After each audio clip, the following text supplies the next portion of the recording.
I apologize for our backs.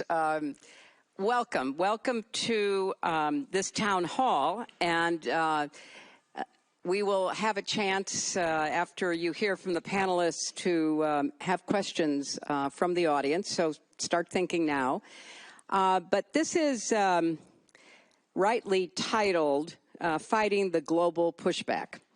And I think it's pretty clear to all of us who follow issues having to do with human rights and women's rights and gay rights and all kinds of questions of dignity and identity that the global pushback is real and it has deep implications for not only individual nations but also how we organize ourselves internationally, what our priorities are. And it's especially important to focus on it now so that we can have some kind of joint and mutual support. We have a great panel, and I want to start with someone who really is an expert in this area to give us an overview from his position. He has literally spent 2 decades on the front lines fighting for fundamental rights. Neil Datta is the founder and executive director of the European Parliamentary Forum on Sexual and Reproductive Rights. He created the organization in 2004 with a small group of like-minded parliamentarians who saw the need for a permanent, coordinated effort to defend these rights. Now, under his leadership, the forum has grown into a network of 30 all-party parliamentary groups. They have worked to strengthen laws, improve access to reproductive health care, mobilize resources for programs not only in Europe but across the globe. So please, Neil, give us your perspective about the rise of anti-gender, anti-rights movements, and talk a little bit about some of the reports that you've issued, because if we want to know what's coming, we need to read what you are telling us is next around the corner. Yeah, well, thank you. Thank you very much, Madam Secretary. It's a pleasure to be here. Let me first start by situating the context of this backlash, this pushback within the Munich theme. Now, the theme for this conference is under destruction, okay? Which we understand why. I think the next thing that we need to consider is what is being created in the wake of that destruction. I mean, it was Pablo Picasso who said, every act of creation is first an act of destruction. And I think if we take a look at what's being created, we'll find that gender sits at the center of it, whether we realize it or not. Now, when we take a look at what role does gender play, we can see that it is, on the one hand, both a target of some idealized vision of what the new society would be, but it is also a tool to get there. Now, in terms of as a target or an ideal, we can see the trad wives and what it is that they would like, the new place of women and sexual minorities within there. Something maybe we underestimate is the place of men as well, a hyper-masculinized, militarized offer that is being presented.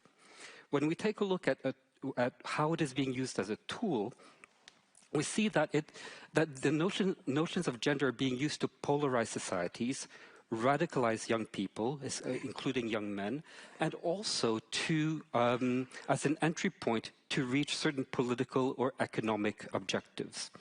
Now, when we take it all together, we see that it is basically a weaponization of the social conservatism that exists in every society to meet political, economic, or even geopolitical objectives. Now, we did a report, we launched a report last June where we took a look at the financing behind this anti-gender movement, specifically focused on Europe. What we found was the economic evolution of this movement, whereas in 2009 we could calculate about $20 million circulating within this movement in Europe annually. By 2023 it had reached 250 million. So something that increases by greater than a factor of 10 will have more impact. Now, what is happening within this movement, we can see that it's operating in 5 different, what we call dimensions simultaneously. In the religious dimension, it's always been there. In the civil society dimension as well. But also, I would say the epicenter of this is the political dimension. And what used to be the Christian Democrats, the soft conservatives in many different countries, now it has been the far-right populists who have picked up this anti-gender activism in order to gain access to power. Related to this is the think tanks, the knowledge production capacity, where we see a whole ecosystem of think tanks really digging into this issue and offering policy initiatives to the politicians to then roll back rights in terms of gender and human rights, and then the politicians are eagerly running with this. And then finally, we see also a geopolitical dimension, where different states or actors close to state power are using different aspects of gender in an effort to reorganize geopolitics. So 2 examples, really. One is the Russian Federation promoting 2 things. One is for countries to exit the Istanbul Convention on gender-based violence. Now, they're not concerned about violence against women. The idea is to get countries to exit an international human rights framework, creating tensions with this international organization or the West, and then bringing it closer to a Russian orbit. Same thing with the promotion of anti-LGBT laws, anti-LGBT propaganda, things like that. That's one example from the Russian Federation. And I'll conclude with the final example coming from your country, Madam Secretary, what has come out in the National Security Strategy document released last December, which talks about civilizational erasure and supporting patriotic forces in Europe. Okay, civilizational erasure, we need to understand where that comes from. The point of origin is gender ideology. Okay, gender ideology is an artificial construct to describe bad things in society like divorce and contraception and abortion. Gender ideology leads to selfish women not having babies and the promotion of LGBT. This then leads to demographic decline, which leads to the demographic winter. Cities emptied of their European inhabitants, unable to take care of themselves, which then leads to the Great Replacement, a conspiracy theory led by Soros, the UN, perhaps the Clintons, which would then import non-whites, non-Europeans, non-Christians into European cities, which then leads to the civilizational erasure of Europe. So that's how we're seeing gender play out at multiple levels of society. So thank you. I'm really grateful for your overview, Neil, because I think a lot of people don't understand that this was not some spontaneous outgrowth of an outcry from folks in their homes and offices and communities saying, let's do this. This was a carefully planned, plotted strategy to use gender issues as political wedges. And I also appreciate your pointing to the role of Putin, because we saw that happening about 15 years ago when they began their crackdown on LGBTQ activities, marches, all kinds of elements of everyday life that they began to suppress, and also began changing laws that protected women, most notably the laws against domestic violence. So this is a well-funded, well-structured campaign that is then weaponized for political purposes, primarily on the far-right populist front. I want to turn to someone who's been involved in this work for a long time in trying to explain and truly bring people together around issues of gender, and that's Sarah McBride, U.S. Congresswoman from the state of Delaware. You know, as a gender rights champion, and also the first openly transgender member of the United States Congress, you've been on the front lines of this fight, and you've also been on the receiving end of so many threats and attacks that come from, again, in many ways, organized efforts. So when you hear Neil talking about it from a European perspective, although he did bring us in at the end there, Sarah, how do you see it from the United States? And I want to underscore how truly effective Sarah has been in talking with her colleagues, first in the legislature, the state legislature in Delaware, now in Congress, and you have shown immense grace in the face of attacks, even from your fellow members of Congress. Well, thank you so much for those incredibly kind words. It's an honor to be here with you, Secretary Clinton. It's an honor to be here with another trailblazer, Speaker Emerita Nancy Pelosi. And of course, it's an honor to be here with my fellow panelists. And the mayor of Boston, Michelle Wu, as well. Once politicians start naming other politicians in a room, it never stops. There is no question in the United States that after decades of historic progress on gender equality writ large, and specifically more recently on LGBTQ rights, that we are facing, as you mentioned, a well-organized, well-funded, right-wing regressive movement. And they really have placed trans people at the center of that effort, but we should be clear that the consequences of this anti-trans effort, not only out of proximity, but out of intentionality, will include consequences for women of all backgrounds. Because at the end of the day, transphobia, homophobia, misogyny, and sexism are all rooted in the same prejudice. The belief that one perception at birth should dictate who you are, how you act, what you do, who you love, and how you dress. And it's why threats toward trans people are threats toward all women.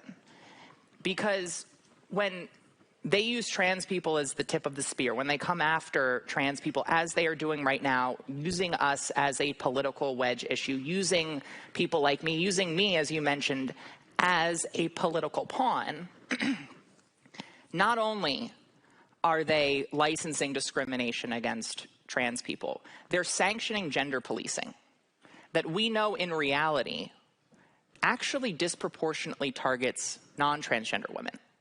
There was an example in the House of Representatives last year after I was banned from restrooms when a colleague of mine, a freshman Democrat with shoulder-length hair and glasses, used the women's restroom just off the floor of the House of Representatives, and a Republican congresswoman saw this freshman Democrat with shoulder-length hair and glasses in the bathroom and started to harass her, yelled at her, "You don't belong here."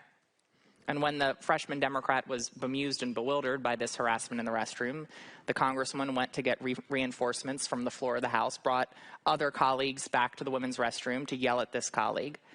And eventually they walked out realizing that they had thought this freshman colleague was me. She was not. First of all, they're so bad at gender policing that they can't police the one bathroom off the floor of the House of Representatives with one single trans person in Congress. But these are deeply unserious efforts that have very serious consequences. Because if you don't walk woman enough, if you don't talk woman enough, if you don't act woman enough, hell, if you have shoulder-length hair and glasses, they tell you that you don't belong. And this is an effort to diminish the right of bodily autonomy. If they can undermine that right for trans people, they can undermine it for everyone.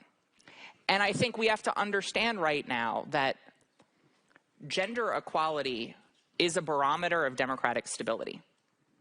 And a strong man's greatest asset is scarcity.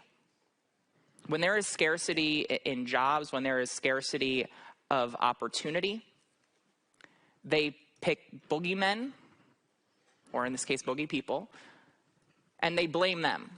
They blame the immigrant. They blame the trans person. But now increasingly what we're seeing is they're not just blaming the immigrant or the trans woman, they're blaming all women. They're saying, you, young man, can't get this job because this unqualified trans person or this unqualified woman has gotten this job. And if we are to address these issues of gender equality, we have to address the underlying reality of that scarcity. We have to make it clear that this is not a zero-sum game. We have to guarantee that there's opportunity for everyone. But it starts with that tip of the spear. It starts with trans people. Because if they can do it there, they will be able to do it anywhere. Well, I appreciate how you expanded the aperture, Sarah, because I agree that this is about any evidence of nonconformity. This is about, as you say, scarcity.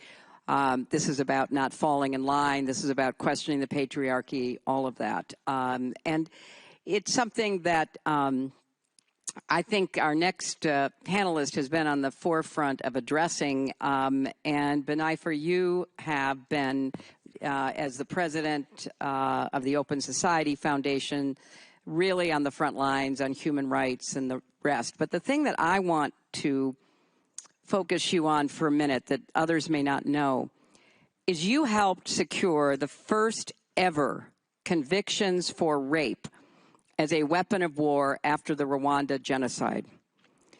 And now that you're leading Open Society, which I think is certainly one of, if not the world's largest human rights funder, operating in more than 120 countries, I want you to reflect back about what you went through to get those convictions and whether you think this change in attitude, this not just pushback, but pullback from protecting women's rights would have undermined your work today to try to shine that bright light on the attacks on women. And why do you think women's rights are so often the first target in a broader attack on rights? So the first conviction that you spoke about at the Rwanda Tribunal came about based on, I was a researcher for a group called Human Rights Watch at the time, and I documented very severe sexual violence against women during the Rwandan genocide, as you well know. Then when the Rwanda Tribunal was set up, we assumed, just like in Yugoslavia, there would be investigations and ultimately convictions. What we found was that investigators and prosecutors were just not taking this seriously. So for them, it was a sad thing, an unfortunate thing, but not a war crime, not a genocide crime, not warranted as something serious enough to be taken attention of. And it took a lot of not just lobbying, but continuing to push the tribunal for quite a while. And eventually, the first conviction that you spoke about only came about because of efforts from an amicus brief filed by women's rights activists and a feminist judge on the bench who made an effort to make the prosecution go back and reopen the investigation. And so what it signals is the importance of having champions in the right place to continue to raise this issue, because there's a lot of assumptions about women's place in the world, women's place and what happens to women, etc. And so if I may just transition that into today's effort, I think that it's not a given that we will continue to get convictions for sexual violence. I don't think that when you've secured one that you're guaranteed of the next win. I think it's going to require vigilance to keep on doing it. And let me just say, I think the anti-gender and the anti-rights effort, I think in some ways we should acknowledge that it's because of gains. I actually think it's not because human rights has failed. It's in fact that human rights has made progress, that for women, for gender expansive debates, for LGBT, for minorities, it has opened over the last 60, 70 years opportunities and resources and a chance for women to get onto the table. And so what we're seeing, this progress has created a backlash. And this backlash is now what we have to address. Within the backlash, what we're seeing, and I think it's manifested in so many ways right now, is an abandonment of our shared humanity. And that is fundamentally the underpinning of what human rights is, which is that you and I ultimately share as human beings a shared humanity, and that lifting one lifts all. That, I think, we need to fight for again. We're seeing the erosion of that. And why? Why is it that we're seeing it? I think first, there's a realization that power is shifting, and that's very threatening. Power is shifting, again, a sign of success, that there's going to be more equality of that. And the second thing is that voice is growing. These communities, all of us who speak on behalf of universal human rights, our voice is louder, our voice is stronger. And I just want to name 6 quick things and then I'll stop. Why is it that the backlash is having success? Why is it, and how is it coming? First is, I think that we have to realize in pretty much every culture, the role of a woman traditionally has been as a wife and a mother. And as women seek other opportunities to do other things with their lives, including to be wives and mothers, this is stepping out of what is expected. And you see that backlash from culture. And culture is something very strong. As they say, culture eats strategy for breakfast. Culture is a huge driver for pushing women back into the spaces they are supposed to be in. The second thing is, I think most faiths, all faiths as far as I can see in terms of religion, again, place women in a certain role. And faith and faith-based organizations oftentimes, again, are pushing women into spaces that they feel are traditionally how they should behave, what they should do. So again, I think that's another space we need to look at, because many people are driven through faith and are actually motivated to faith to do lots of good things. But on the issue of gender, we have to look at it carefully. There are structural obstacles for women to enter spaces. The patriarchal system is actually got very, that makes women have to jump higher, work harder, do more to do the same. And I think that as ceilings get broken, anybody who's been a first woman in any aspect will know that that job comes with a rougher road, a few more dings. You're not just speaking for the job in terms of your performance. You are actually representing your whole community, and you are breaking a ceiling for the next. And that is a responsibility it comes with. Reproductive health is such an important space for this battle. Why? Because fertility is an important role for women in traditional societies and traditionally how they're seen. And that is a way to, again, close women's options by requiring. So these attacks on women who choose not to have children, who choose to take on alternate roles, it's again very threatening. And so removing access to abortion, calling women who choose not to have children catless ladies, and etc. It's very, very targeted in terms of pushing women back into roles. Here's an interesting fact. In history now, this is the first time more women are graduating from university than men.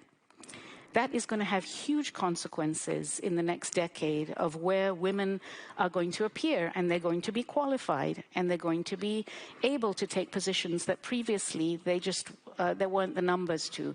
That's also, again, a threat, because voice and power is shifting. So lastly, connected to this anti-gender movement is the rise of authoritarianism. And why? Authoritarianism embraces this masculinity, this idea that people have roles, and basically this kind of idea of hard masculinity, anything that is soft or womanly, etc. And so authoritarianism and anti-gender, they go hand in hand. Because those agendas fit in very well. So I'll stop there, but that gives you a sense both of the successes, but also why the backlash is so strong. That's a great summary that I think helps to really position a lot of what we see happening, those six points.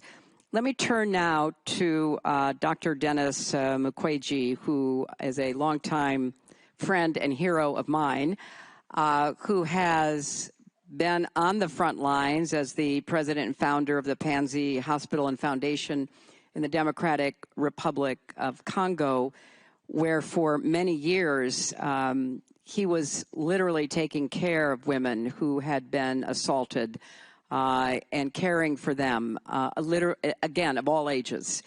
And so, you know, I think, Dennis, it's fair to say that you have been working to not just save the lives and the health of women, but to lift up women, to demonstrate the importance of viewing women as equal human beings, not to be attacked and discarded in the forest and left to die, but to be, you know, viewed as worthy of the support, the care, the agency that they deserve. Could you talk a little bit about not only your work, but any thoughts you would want to share with us about what you've seen over these years and what lessons you think we can draw from it?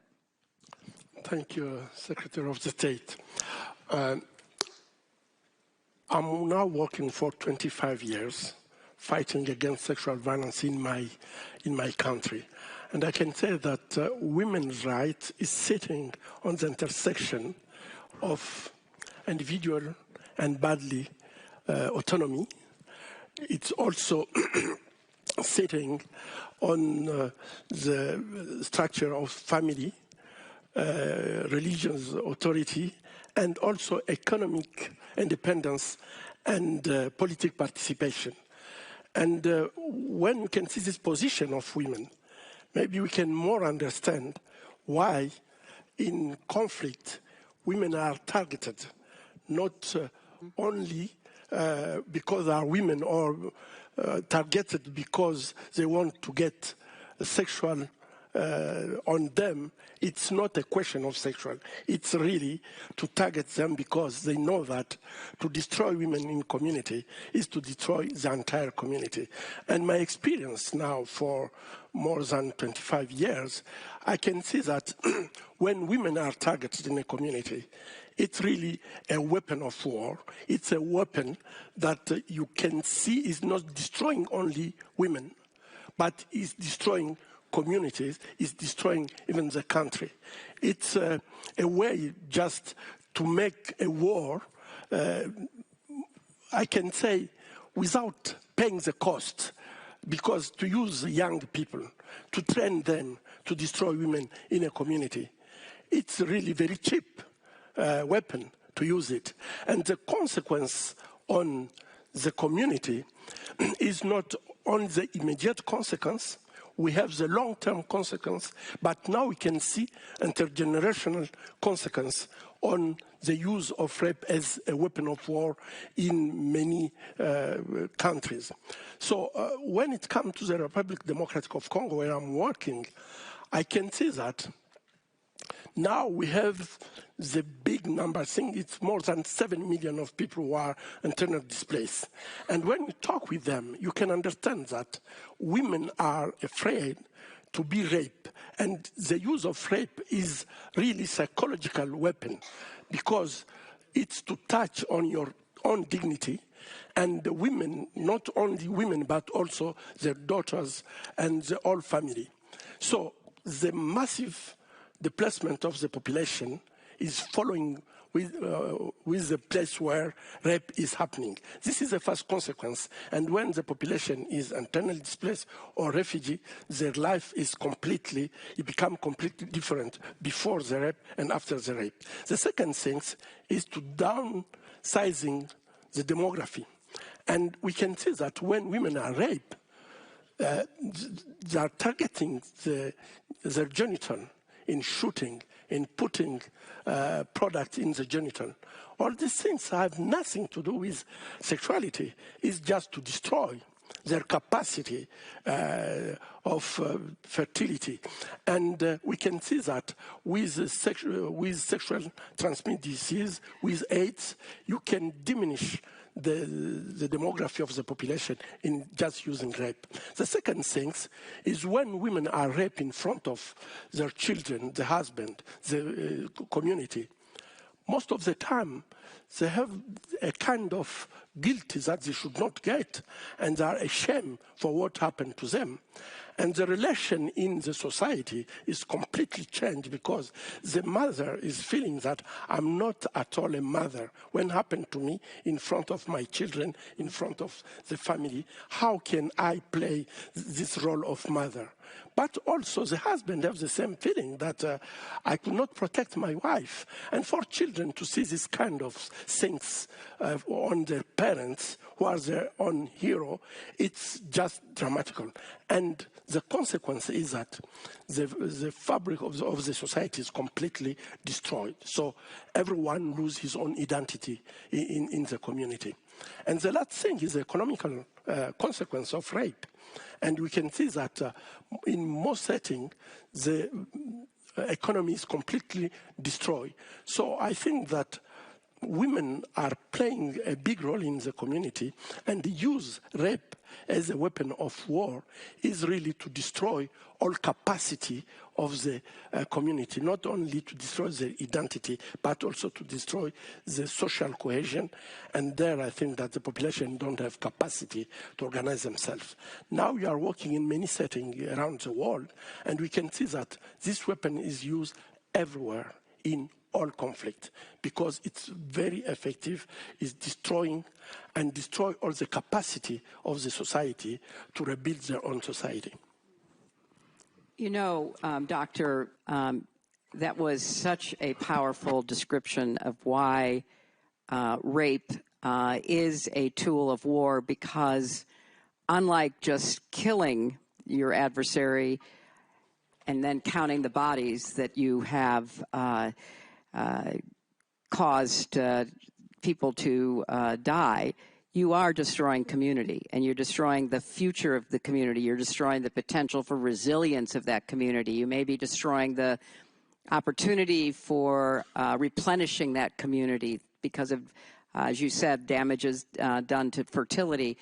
And you're also underscoring a very tragic but important point, is that rape has become an even more common tactic of war.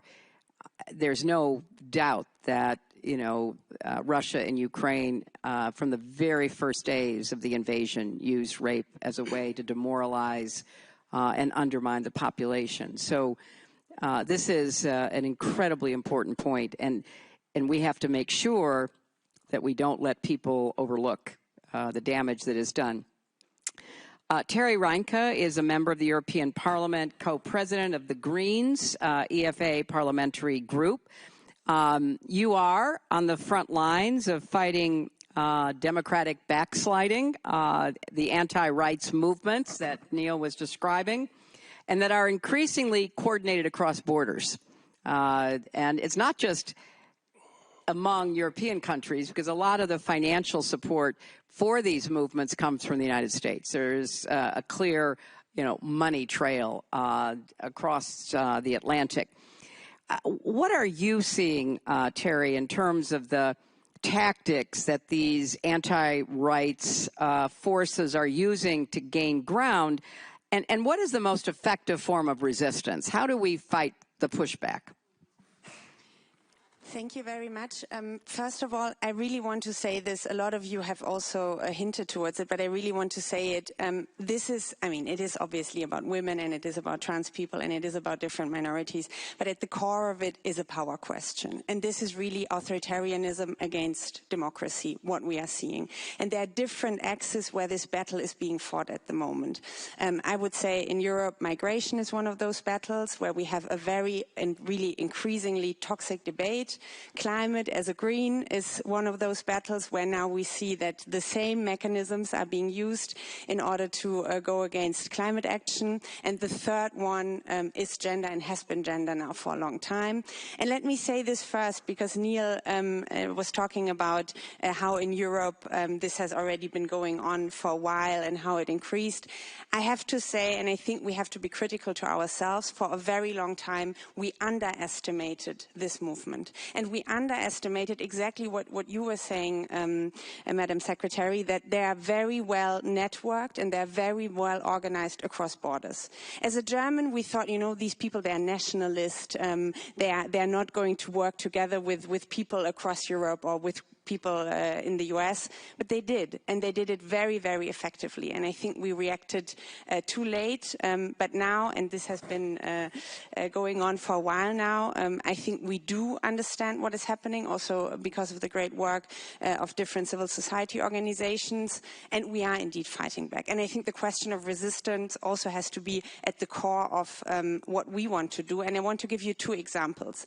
The first one is relating to the Istanbul Convention that you just mentioned, and all of you who don't know the Istanbul Convention, it is a fantastic convention by the Council of Europe in the fight against gender-based violence. It is really, I think, a groundbreaking convention in that sense, and it has been ratified by a number of EU member states, but indeed, because of this backlash and because anti-rights movement were going against the Istanbul Convention, by the way, largely due to attacks against trans people and conspiracy theories about trans people, we had member states who had signed the Istanbul Convention who then did not ratify it, and with Turkey we even had one country that had ratified that then withdrew from the Istanbul Convention. So what did we do in the European Parliament when the situation was so difficult?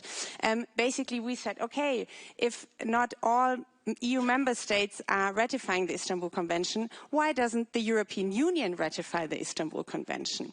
And this might seem like a very easy thing to do, but it was a legally challenging process. But in the European Parliament, and there I must really shout out to a lot of my mostly female, but I think not exclusively female, colleagues from all different political parties, that we made this possible. We pushed for the European Union to ratify the Istanbul Convention, and with this set a very, very clear sign that the European Union as a whole not only stands behind the Istanbul Convention, but stands behind a system of international law that protects human rights. And this is at stake right now. And I would be happy to say it's only Vladimir Putin who is attacking it, but if we look at the US administration and what they have been doing, how many different treaties the US has now withdrawn from, we have a problem in this also coming from the US. So it is even more important that Europe and that other countries across the world stabilize this system, and we did it with regards to the Istanbul Convention.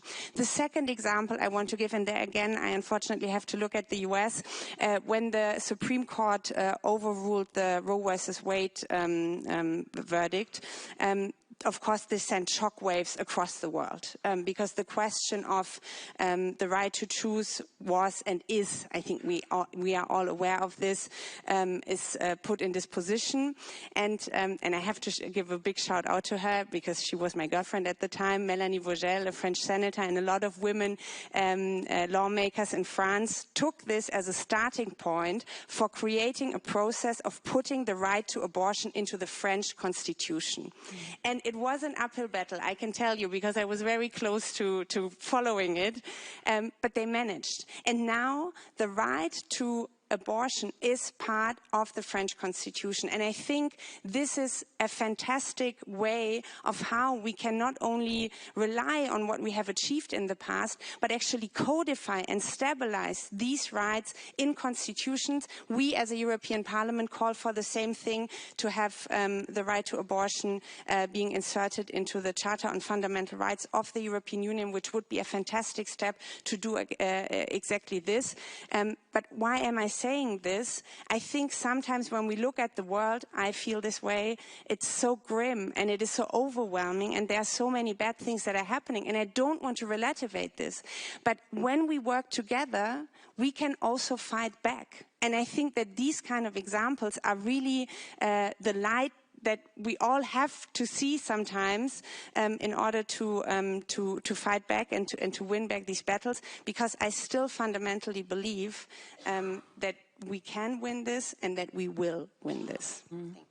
Well, thanks for that upbeat comment. And I think it's also really important to underscore that the right is much better organized. The anti-rights, I should say, the anti-rights movement is much better organized, certainly much better funded. And there isn't enough coordination and conversation between the U.S., Canada, Europe, other like-minded places, countries, to see what can be done to try to respond.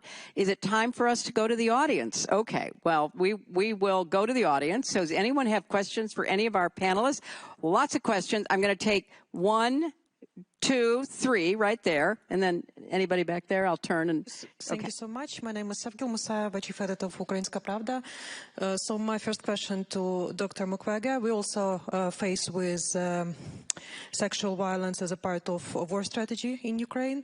So and my question is how we can prevent our society from future intergenerational trauma, what should be done, and to Hillary Clinton, we also honor every year 100 women leaders of Ukraine, and can I ask you maybe to address them virtually during the ceremony, because for them it will be the huge support if it's possible. Yeah, thank you.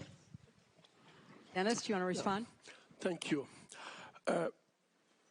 I think I want to thank the government of Ukraine because it's the first government in the world to start the program of reparation before the end of the war.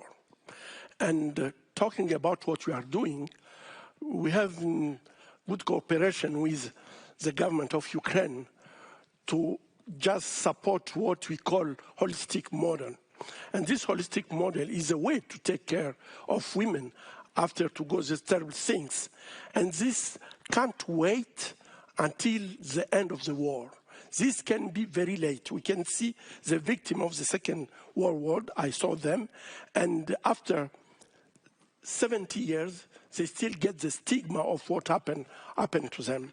And I think that what Ukraine is doing now is really very good, to start reparation before the end of the war. And I think that the consequence on the population will be very less. But other things, I want really to say, now it's time, maybe, we can see that the military spending is increasing everywhere. But when you ask, where is the budget to prevent? Because most of them are saying that we are spending our budget to protect our population.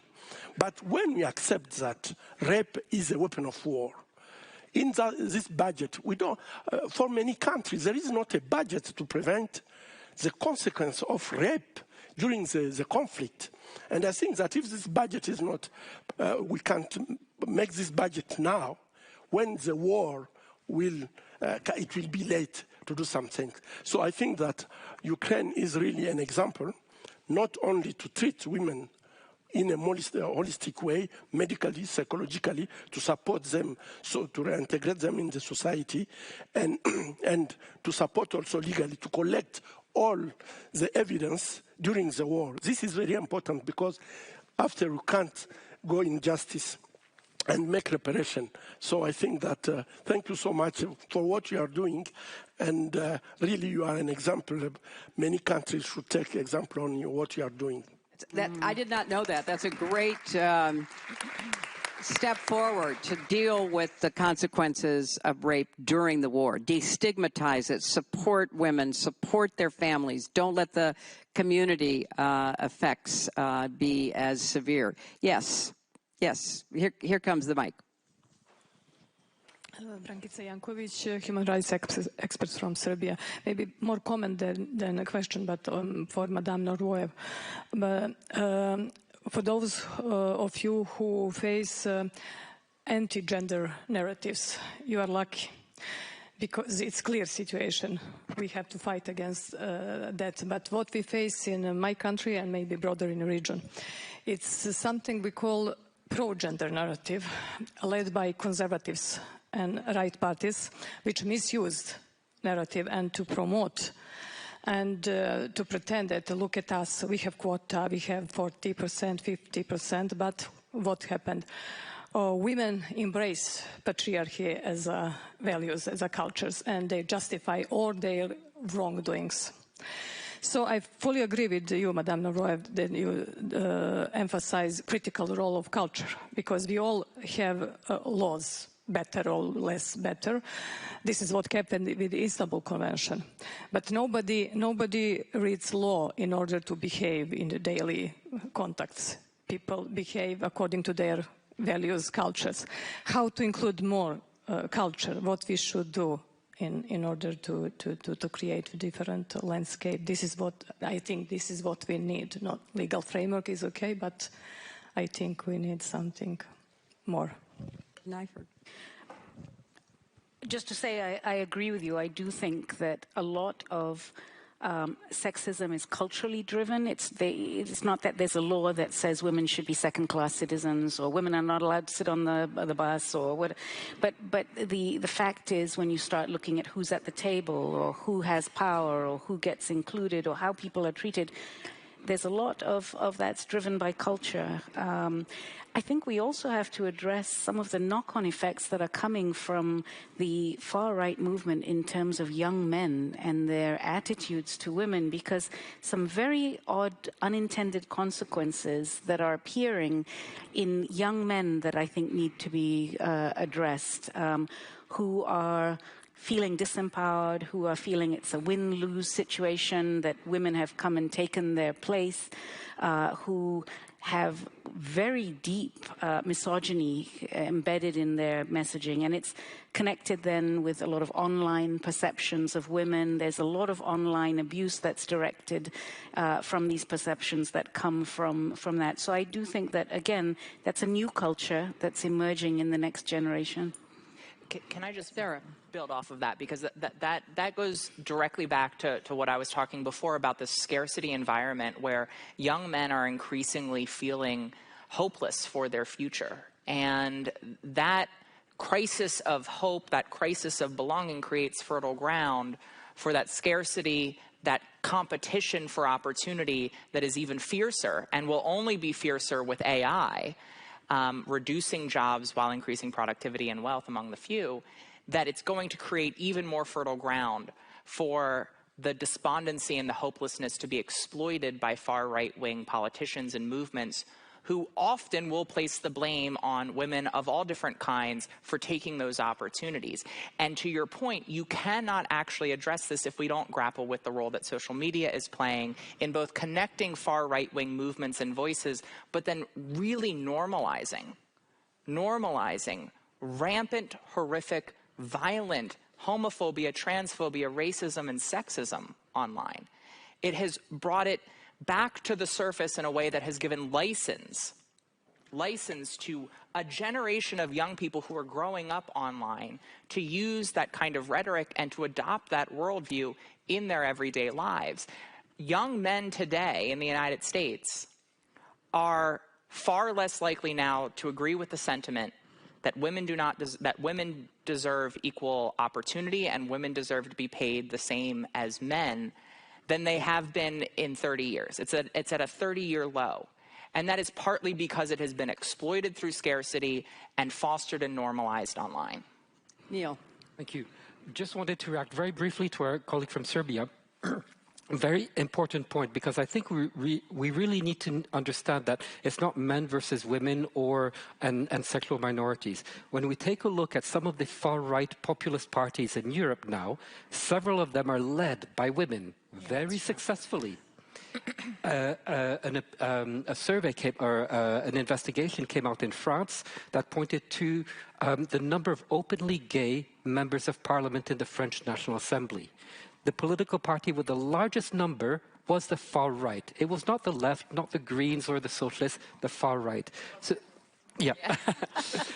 But so we need to understand things are not as clear-cut as we think.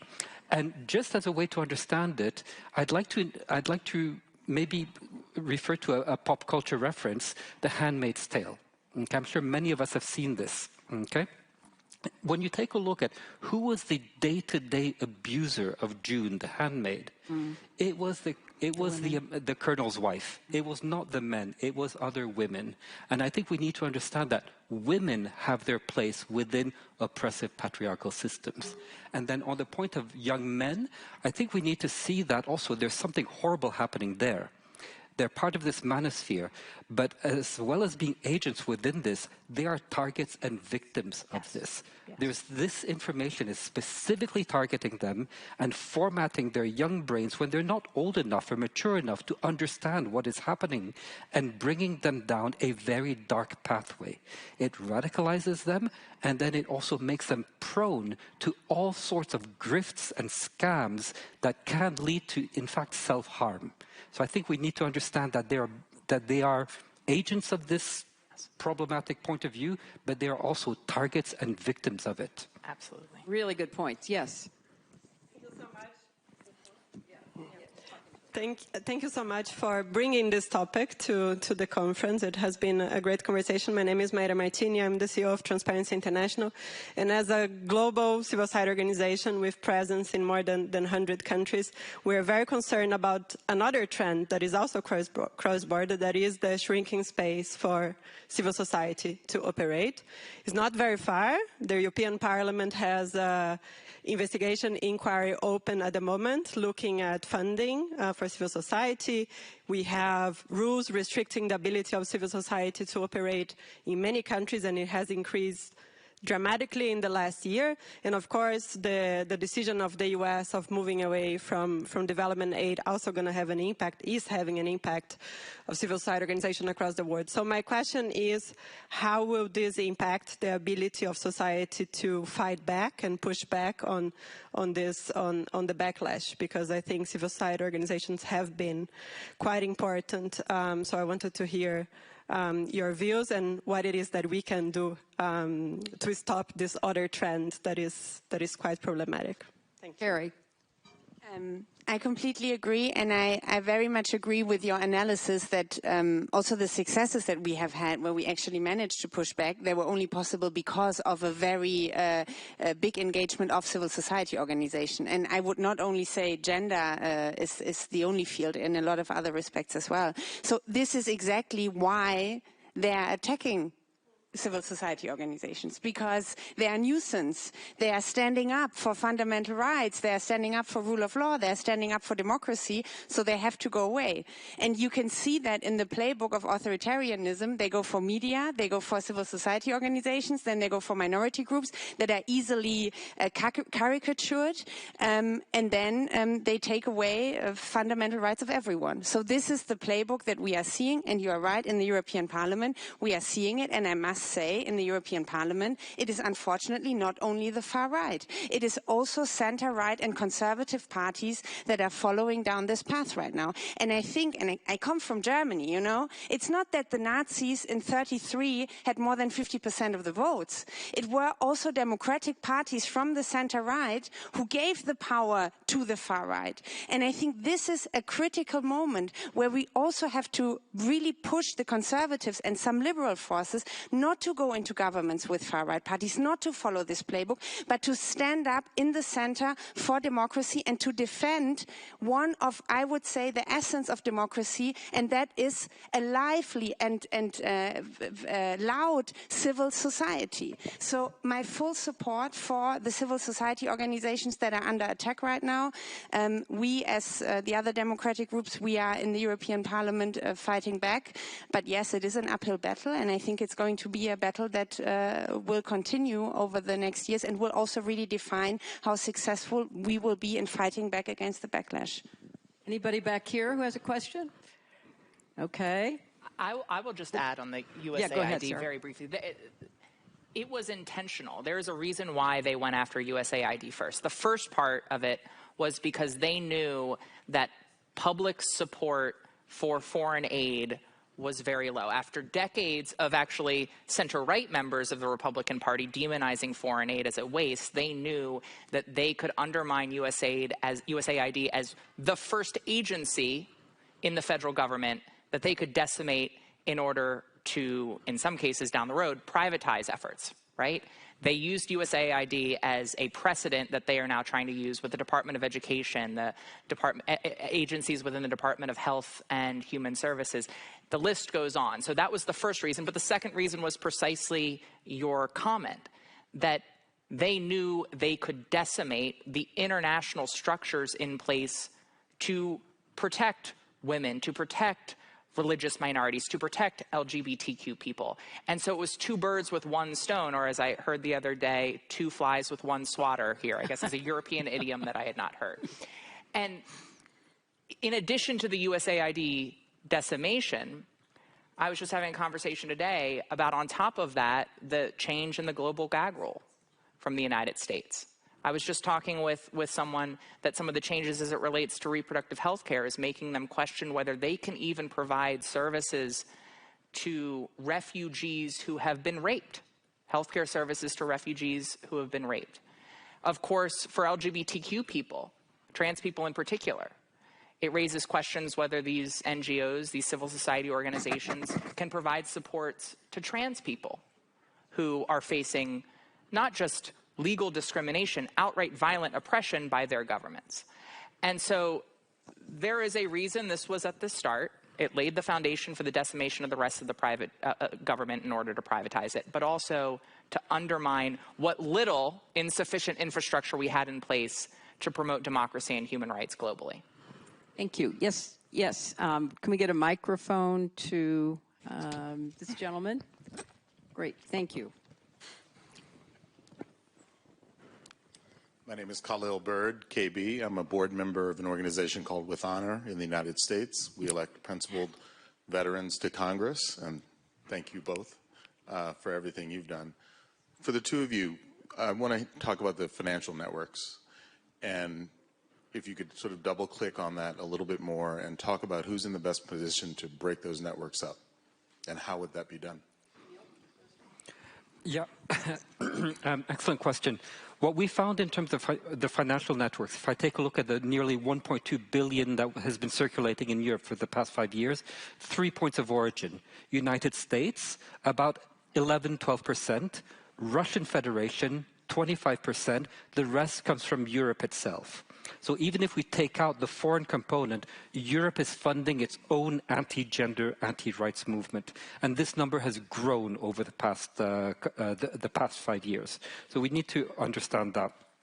From the US, well, first from Russia, we've largely dealt with that. Okay. As a result of the sanctions, the Russian money stays within Russia and Belarus and maybe Serbia, but it stays there.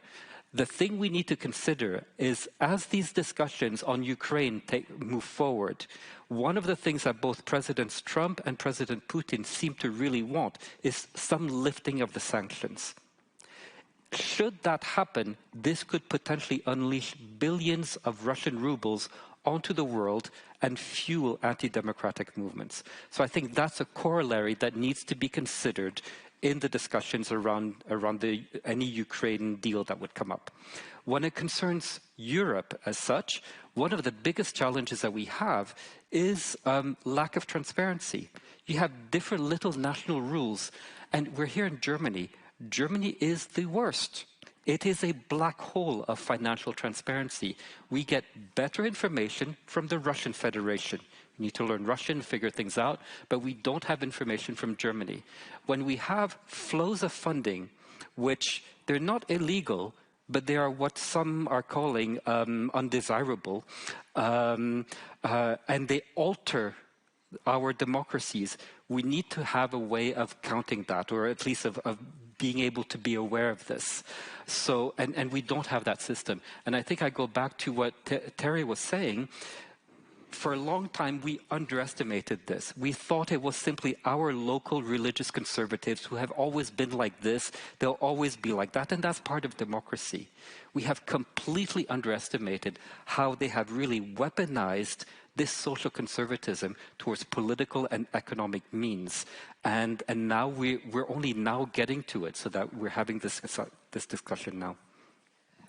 Wow, this was a great discussion, and I think you can tell it could keep going because not only is there a lot to learn, but there's a lot to figure out what to do to try to push back against the pushback and create more alliances between and among elected officials, philanthropies, groups that are on the front lines of trying to provide services and deal with the impact of what is actually happening to people because of these changes. Last word, just very quickly, I want to just hear one last word from each of our panelists. Like, if you could suggest to this group any one thing that we should all be doing. Sarah, let's start with you. Well, I think right now, as we are here, and as we are facing this global struggle between democracy and authoritarianism, we know that things are going to have to change. We know we are in a new chapter, but we have to preserve, while reforming, the global institutions that have helped to protect freedom and democracy. We have to protect NATO. We have to protect the United Nations. We have to protect the Transatlantic Alliance. We've got to restore international aid from the U.S. government to help rebuild some of these NGOs that have been decimated. We have to recommit to building the infrastructure so that we guarantee that we don't find ourselves in this situation again, so that we don't underestimate the challenges that we face and how precious our progress actually is. Vinay? So I would say this is a moment that calls on all of us to demonstrate moral clarity in standing up for the right thing right now, and that is the fundamental shared humanity that all of us have to uphold the rights of each and every person on this planet. And it's also a moment that calls for us to stand up with courage, wherever we sit, whatever our work is, because if we don't stand up, we will find that we will lose these rights. Rights are not just given. They are always fought for, and this is a moment we're being called on to fight for them. Dennis? The transgression of the human rights, and especially the right of women, is due to the impunity that are enjoying the perpetrator and investigator. And I think it's really time to stand up, to speak up, that the rule must be respected. And if we don't really follow the rule of law, we don't support the rule of law, we can't really stop this movement. And for me, it's really very important to fight against impunity. I can only follow what you have been saying. But I want to say something very practical. I very much agree that we have to stand up for our rights and democracy right now. But to be very practical, sometimes we have to do that in a small scale. And I want all of you to check out the great initiative, My Voice, My Choice. It's a fantastic feminist initiative in the European Union that is fighting for the right to choose, and that has gathered more than 1 million signatures all across Europe. Which we support. Yes, great. They're fantastic, and they really started it from scratch. And I think they're an inspiration because, as I said before, sometimes in these times, I know we are all overwhelmed. We all have very busy schedules, and the world looks so dark. I think the most important thing that we have to keep is to see that there is hope and to have faith in that there will be a better world still possible, even if we are facing this great backlash right now. So this, for me, in the very practical sense, look at these initiatives. It's not only My Voice, My Choice, but them specifically. See how much energy they have, and then never lose the faith that we can win back and that we can make this world a better place. Mm-hmm. Well, thank you. Last word, Neil. Thank you. Maybe just some very final parting thoughts. I think first we need to understand what game is being played here. Okay, we're not talking just about women's rights or the rights of sexual minorities. That is being used as an entry point to undermine those rights, human rights, and liberal democracy itself. So I think we need to have a certain clarity about what is happening here and then play at that level. Thank you. All right, you have your marching orders, everybody. What's your advice? What's your advice for us? Yeah. Thank you all.